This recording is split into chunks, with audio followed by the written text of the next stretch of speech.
What's going on, everybody? Welcome into the Lakers Outsiders podcast. I am Gary Kester. I am joined today by Hani Amadian and Jacob Rude. We are here to finally discuss a Laker win. It's been a while. First one of the year. The Lakers going to Phoenix and get a win over the Suns, 131 to 113. And I feel like that score honestly is a little bit closer than the game really was. But yeah, no, it was a fun game to watch if you're a Laker fan for sure. But before we get started, Hani, I mean, I'm sure you're on cloud nine because JaVale had another great game. So I mean, we talked about it before we went on. You probably just got done watching some highlights of JaVale, and I mean, you're probably feeling pretty good right now, right? Listen, it was bound to be. Nevada's ranked 7th in the nation in the preseason polls. JaVale is playing his butt off for the Lakers. All we got to do is sign Cameron Oliver to be his backup, sign Ramon Sessions to be our point guard. And we'll Honey, I'm not going to lie. This might be a record of like how fast somebody's been kicked off this podcast. Luke Babbitt is still a free agent. Get them all in. Okay, yeah, no, we're done. Jacob, it's just going to be me and you, okay? I am down. And then Jacob and I will start talking North Carolina and Duke, and then I'll kick Jacob off and it'll just be by myself. Jacob, I mean, how you feeling? I know you're always up late because you're out east there, but man, I mean, it's always easier to sleep at night when the Lakers win, right? Yeah, I was gonna say it's a lot less burdensome to watch a Lakers win than it is to stay up late and suffer through an overtime loss. Like, doesn't feel as much of a chore tonight. That was a lot of fun. I can't remember the last time we just like sat back and just didn't really do anything in the fourth quarter. Like, I hardly paid attention to the fourth quarter because all of the starters were out and it was Lance just hunting for his triple-double. Yeah, you and the entire bench. The Laker bench didn't care to watch much of the fourth quarter either. There was like a few minutes. Didn't even like they came back from halftime and like half of the fans, like in the parts you could see it, were gone. Like, yeah, it took one half for everybody to just be like, actually, no, we're going home. That was the most bizarre thing. Like, they showed the Laker bench with like 3 minutes left and like it was like empty because they had all gone back to the locker room. I don't know what they were all doing, but Turns out when the Suns were hyping up this game by posting a graphic comparing LeBron James and Trevor Ariza, it was pretty prescient. Hey, that's NBA champion Trevor Ariza, former and future Laker. And future. Trevor Ariza. Oh, man. But no, the Lakers, as I mentioned, big, I mean, I don't want to say big win, but it's just nice for them to get in the win column. They've, first 3 games, they played very good opponents, 3 playoff teams in the West from a year ago and competed in all 3 games, but just weren't able to really finish those games. And tonight they were able to get it done against an obviously inferior team that saw Devin Booker leave due to a hamstring injury. So hopefully he's okay. Well, we wish him a speedy recovery, but nice win for the Lakers. Very nice win. They were in control most of the way, kind of a slow start, but got it going fairly early and had some unexpected heroes, which we're going to talk about in a second. But before we really dive in, remember, if you like the podcast, you can always subscribe to us on YouTube and on iTunes. And remember, we are keeping track of our records when we tweet the games. I don't want to bring this up, but I'm going to. Hani, you're 0-3 so far. I am conveniently 1-0 now. And Gary has told me the last 3 games he can't tweet. Conveniently can tweet when we play the Suns. I just want to bring that up. Yeah, it's weird. I think I'm going to be available when we play like the Kings and the Hawks and the Mavericks, those kind of teams. But yeah, Honey, you can take the reins tomorrow night. No big deal. You have it back. All I'm going to say is I kicked both of your butts last year. You two were fighting to not be last, and I'm just giving you guys a little bit of a head start to start this year. No, I don't think we kept track last year. I mean, that never happened. So fake news. But yeah, if you like like I said, if you like the podcast, you can subscribe on YouTube and on iTunes. And again, we're keeping track of our records, and the person that comes in last place has to do something. There's going to be some form of punishment, and we are taking suggestions. If you have suggestions, leave us an iTunes review and put it in the iTunes review, and we will definitely take note of it, and it'll go in the bank for the end of the season when that time rolls around. So All right, let's dive into this win. Lakers, I mean, pretty much cruise most of the way. I don't think really any of the starters, I think except for Lonzo, played in the fourth quarter. LeBron got a lot of rest, which is important because they play again tomorrow night back home against the Nuggets. Hani, what was your biggest takeaway from this game? I will go with the literal big takeaway, and I think this is the first game where they should feel pretty like a little bit better about their center rotation. JaVale has been really good all the last few every single game basically this year. He's been really good for his contract and for what they needed from him. The difference has been that they found Jonathan Williams late in that Spurs game, and both in that game and this game, he has been really, really good. He played 20 minutes tonight. He ended up with 7 points, 5 rebounds. He had 5 fouls, which I think is going to be an issue for him, but they really only need 15 to 20 minutes out of a backup center because JaVale's never going to play more than about 25. So the fact that they found Williams, somebody that they didn't expect to be this good, and really all he's doing is playing, hustling, trying to defend the rim as best as he can, running to the rim. He's basically kind of like a poor man's JaVale out there, which is pretty much all they need. But he's been better than Zubats has, and I think that's huge for them moving forward if he can keep it up. Yeah, I mean, being better than Zubats at this point is a pretty low bar to clear, but sorry to David Chia if you're watching or listening to this. I mean, I'm not really sorry. I mean, we go back and forth on Zoo all the time, but yeah, no, I mean, just to get quality backup center minutes, and I think if he can kind of fill that role, and he is undersized at that at that position. He kind of struggled at times with DeAndre Ayton, and kind of Ayton just swatted away a couple of his shots and kind of sealed them down low on the other end and got some easy buckets. But I mean, the thing, and Anthony Irwin pointed this out on Twitter, and I feel conflicted bringing him up on the pod because he's such a shook my head on that one. Polarizing figure. Be a really good point. If you say Anthony Irwin 3 times on the post, he just appears all of a sudden. I'm surprised he hasn't hopped into one of these yet. But no, he brought up the point with Jonathan Williams that I thought was actually a good point. Was Jonathan Williams is the type of player that he's not really like looking to get his own offense. I mean, when you watch him out there, he's looking to go like, where can I go set a screen? Where can I go help out a teammate? And that's a valuable guy to have. I think one of my issues with the Lakers last year was I thought they were very talented. They were very young, but very talented. But a lot of the skill sets that guys had were kind of overlapping. And there weren't enough like role guys that just knew what their job was. And I think that's why I like the makeup of this roster is you have guys like JaVale McGee that understands, what he's on the team for. He's on the team to defend and protect the rim, catch lobs around the basket, rebound, things like that.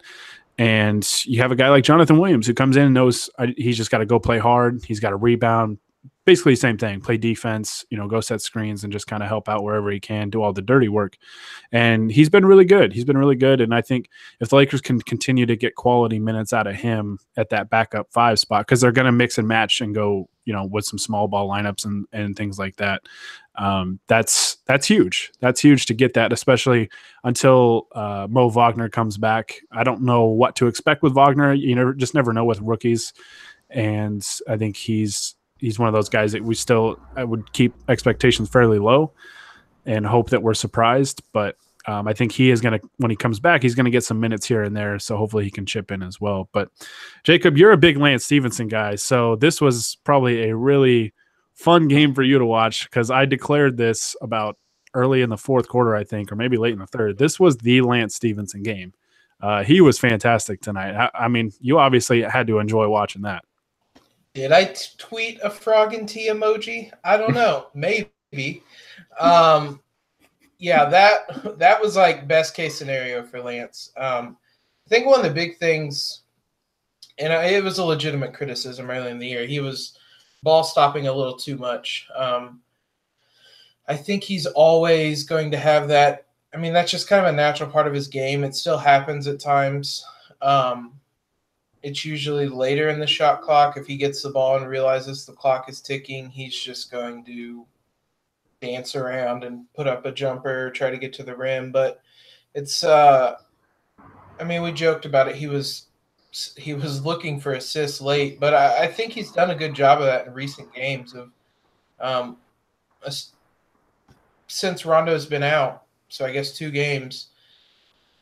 I don't know if it's a role thing with him where he came in knowing he's the backup point guard, but um, he's done really good at just finding shooters. I know he had a play against the Spurs where he made a crazy one-handed pass falling out of bounds, hit Josh Hart for a 3. He was looking for Svi tonight to get him to score. It's just stuff like that where he's looking to set guys up. He had one play, I want to say it was Kuzma, he set up for an open corner 3. Kuzma missed it, and then he got Lance got the rebound and put it in. It's stuff like that. He's going to bring the energy. He's going to bring the kind of flair. I don't know what you want to call it with Lance. But if he can kind of commit to not being a ball stopper on offense, that changes a lot of things about what his potential role could be. Maybe he realized early on that if he holds onto the ball as much as he had been during the preseason, that he's not going to play. Maybe he watched Svi hit 27,000 straight threes in practice and realized, oh, crap, I got to change things. But I don't know. The last 2 games, maybe it's just a small sample size, but I think the last 2 games he's played really well. Yeah, I mean, I don't know if he could have played any better tonight. I mean, we saw a little bit of defense. I mean, he shot the ball exceptionally well. He was 10 for 14 tonight, made one of his 2 threes. 23 points, 8 boards, 8 assists, only 3 turnovers, a couple of steals. I mean, Lance was amazing tonight. Like, I felt like I was watching like 2011, 2012 Lance with the Indiana Pacers. He was something else. So was that, Jacob, was that your biggest takeaway from tonight, or did you have another one? The other one for me, which I talked about a little during the game, the number got up a little bit toward the end in garbage time, but I mean, up to garbage time, the Lakers only had 3 turnovers tonight. They finished with 8, which even then is a small number. But before they kind of pulled everyone out, so for the better part of 3.5 quarters, they only had 3 turnovers. It's something Honey and I were talking about. For all of the struggles this team has had, they've been really good at protecting the ball. Which is a big reason why they've been in some of these games where it feels like they should be losing big. So, yeah, that was a big takeaway for me, protecting the ball. And they had – at halftime, they had like 2 turnovers, 18 assists, and 7 steals, something like that. They finished with 13 steals, 34 assists, and 8 turnovers. So, I mean, if you're going to have a night like that, you're going to win most games. Yeah, that was going to be – I had 3 things I wanted to bring up, and that was one of them. The assists to turnover ratio was amazing tonight. 34 assists, 8 turnovers, like you just said. That's going to get it done. You take care of the basketball. Because when you look at the shooting percentages, the Lakers shot 52%, the Suns shot 52.4%. The difference was the Lakers had 16 more shots than the Suns did tonight. So that's one thing that's really big. Another thing for me was the rebounding. The Lakers got out rebounded 44-43, so pretty much dead even. Lakers had 2 more offensive rebounds, but for this team, it's just so big that they don't get dominated on the glass. If they can keep it relatively even with the pace that they play and really the efficiency that they've had offensively, they're able to get shots in the paint, and really they've gotten a lot of really good looks. You know, as many struggles as this team has had defensively, I think they've been equally as good offensively.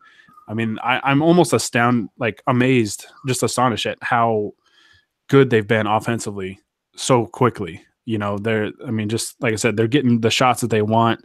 And I mean, the 3-point shooting has been an issue so far up until really tonight, but they've had open looks. They just haven't made them. And that was second point was they made 3s tonight. Like that's so big for them if they can make 3-point shots. And Josh Hart, especially in his first start, man, he's been lighting it up from the 3-point line. I think Mike Trudell tweeted it out at one point. He said Josh Hart was 12 of 23 on the year, I think, from 3. So, I mean, shooting over 50% from the 3-point line is pretty crazy. He was 4 for 6 tonight. I mean, he was a plus 21 on the floor, 15 15 points. Just kind of did a little of everything here and there. But yeah, I mean, being able to finally knock down threes and take care of the basketball and not get crushed on the glass. I mean, those were really kind of the three biggest areas, besides obviously the defense as a whole. For me, they had to clean those things up, and tonight they finally did. And we saw the result. Obviously, they're playing against the Suns, who are probably going to be one of the worst teams in the West or in the entire league. Who knows? But it's good to see them take care of business against the team that they're supposed to.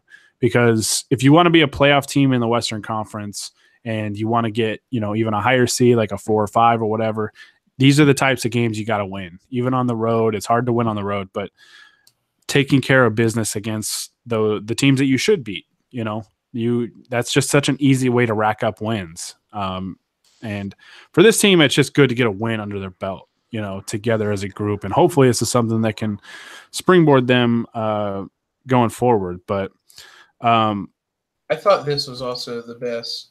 I guess one other takeaway: the best that LeBron and Lonzo looked together this season.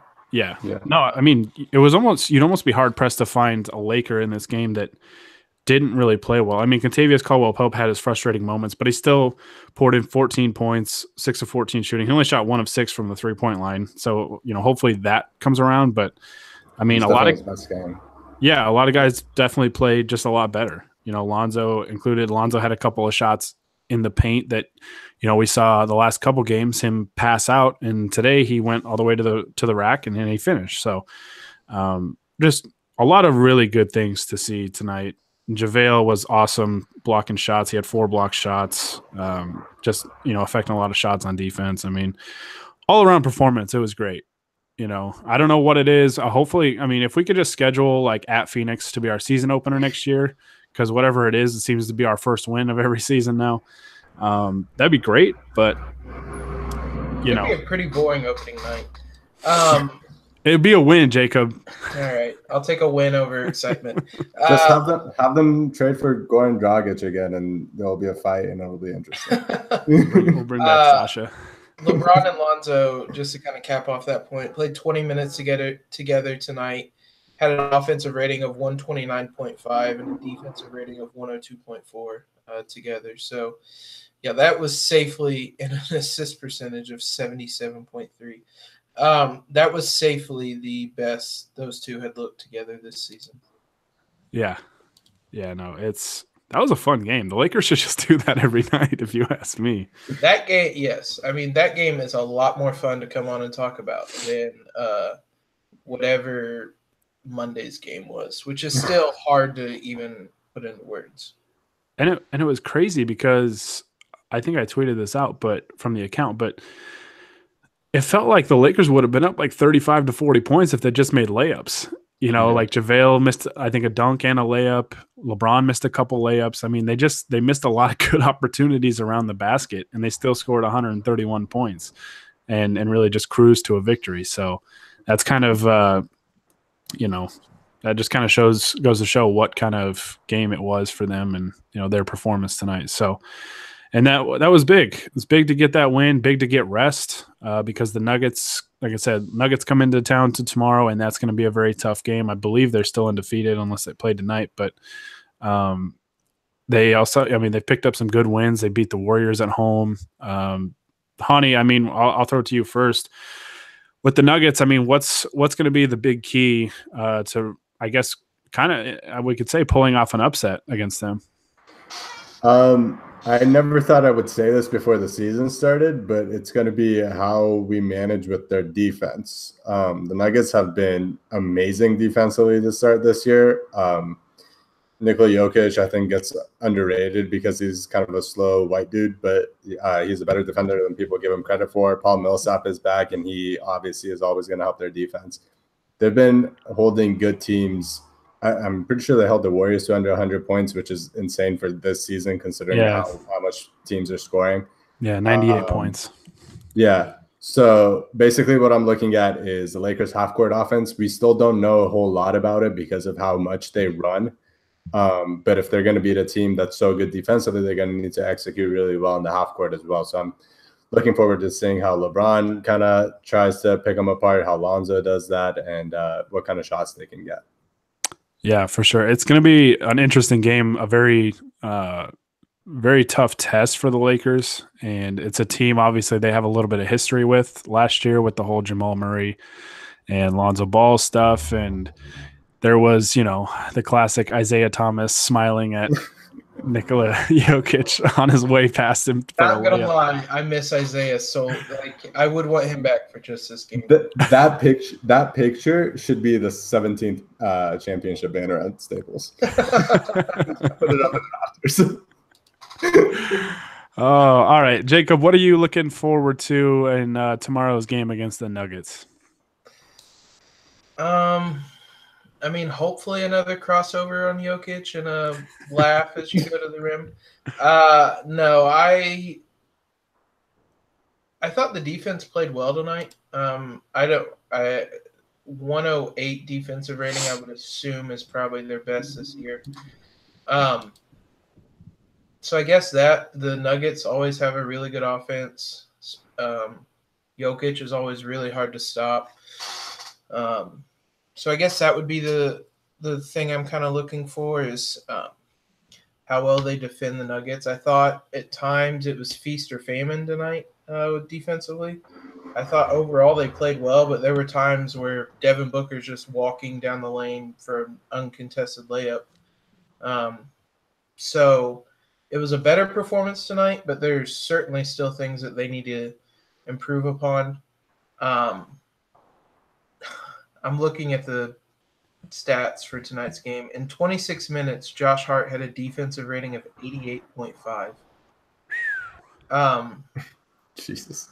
So yeah, that would be a big thing for me. It's just the defense, how they respond. Winning solves a lot of things. It takes some of the pressure off. It's always getting the first win is always kind of a landmark thing, I guess. So it just takes some of the pressure off in that regard. So hopefully they play a little more loose and are able to kind of build on tonight's performance, particularly on the defensive end. Yeah, the matchup I'm really looking forward to, and it probably feels silly to say about really a LeBron matchup, but LeBron matching up, because I'm assuming he's still going to be at the 4. So I'm curious to see how he does against a guy like Paul Millsap, because LeBron, as much as I love LeBron offensively, on defense, there's been a lot of times where he hasn't really shown much effort or he's gotten lost. There was one today where I was legitimately wondering what he was doing because he ran in this giant circle and then left Ariza wide open. Yeah, I remember that. He immediately put his hand up with my bad. But I honestly have no idea what he was doing. But Paul Millsap's a really good player, and if the Lakers go small, you might see LeBron on Jokic, and so you can't have those defensive breakdowns against good players like that. The Lakers just got torched by LaMarcus Aldridge the other night, so guarding good big guys is going to be important for them, and keeping JaVale out of foul trouble, and that's going to be it's just tough because JaVale can't play a certain amount of minutes because of his asthma and things like that. So that's the matchup I'm looking forward to, is how engaged is LeBron going to be on defense? That's going to be important because he's going to play a lot, unless the game's just a blowout either way. And if the Lakers are getting blown out, then obviously LeBron probably didn't play that hard on defense, I guess. But I wouldn't just put it on him. But that's the matchup I'm looking forward to. But the Nuggets have, they're kind of a deep team, and they've got kind of a lot of X factors. Another guy that's really an underrated player for them is Gary Harris, and mostly just because of his first name.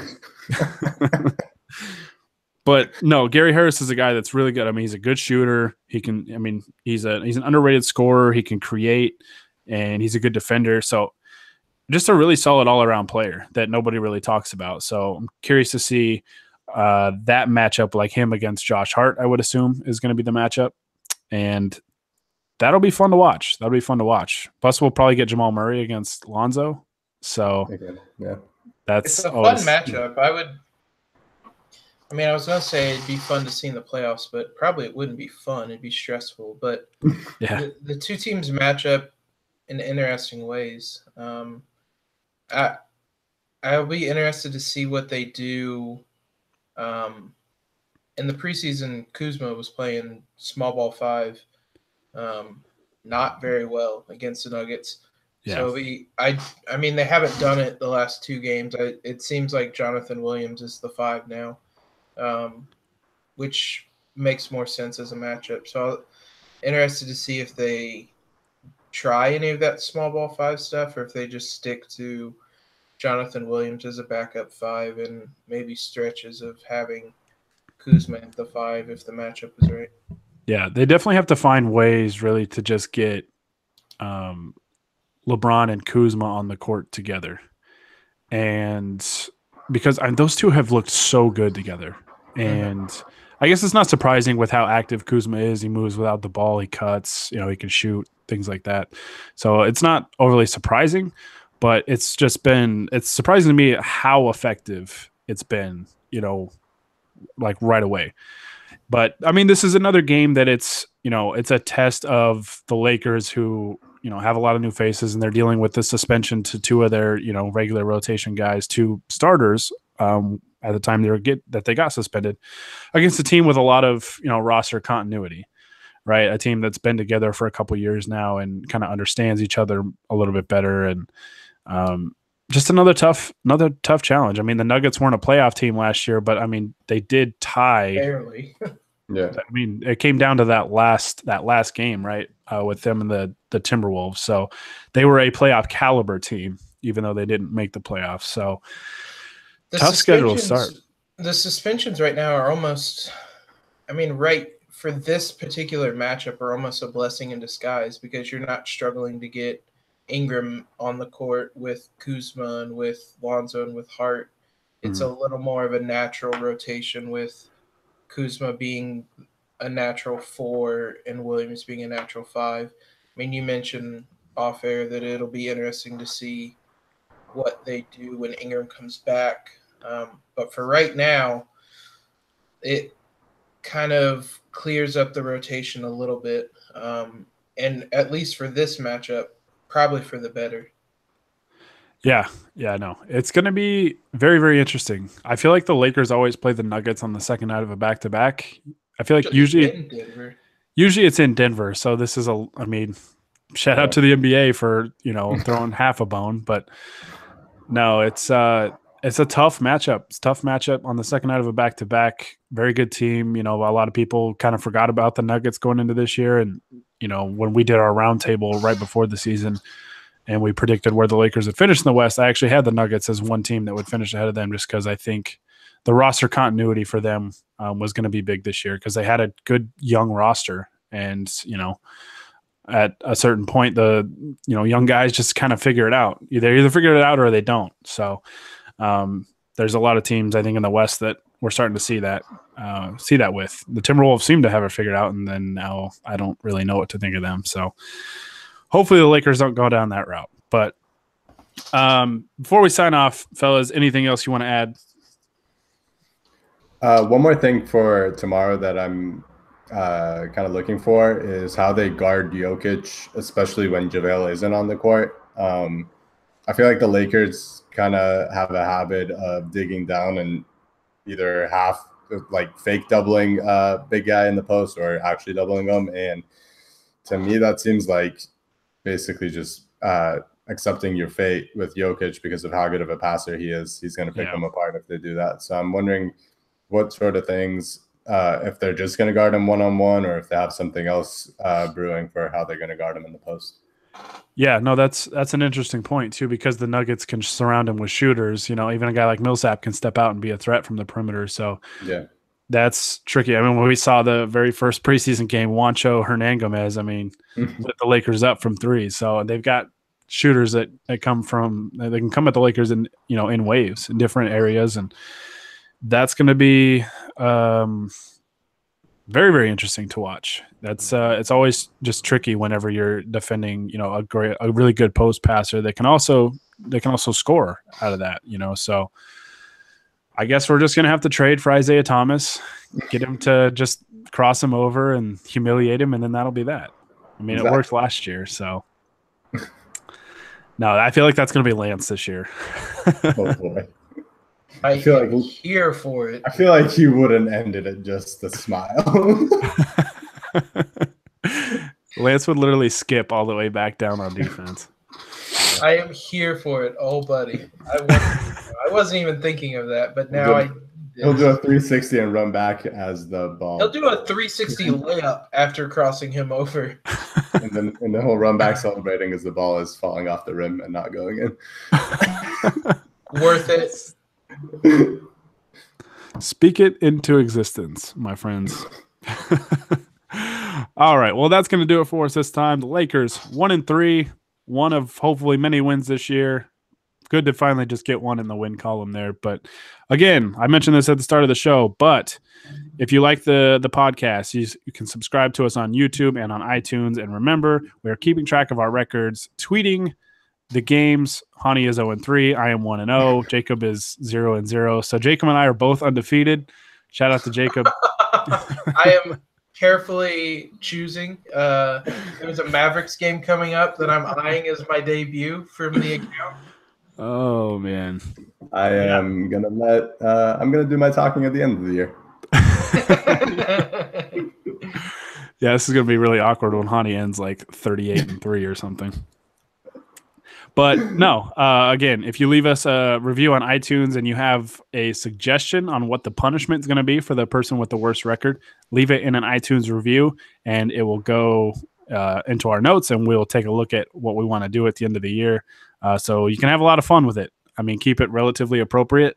But yeah, no, like I said, we can have a lot of fun. Leave that in an iTunes review. You can find all of our stuff on LakersOutsiders.com. Find us on Twitter, Facebook, Instagram, all that fun stuff, and Podbean as well. And yeah, Lakers win. Feels good to say it. And hopefully we get to say it after tomorrow night against the Nuggets. We'll be here. So stay tuned. And for Hani and Jacob, I am Gary Kester signing off. Shout out to Thomas.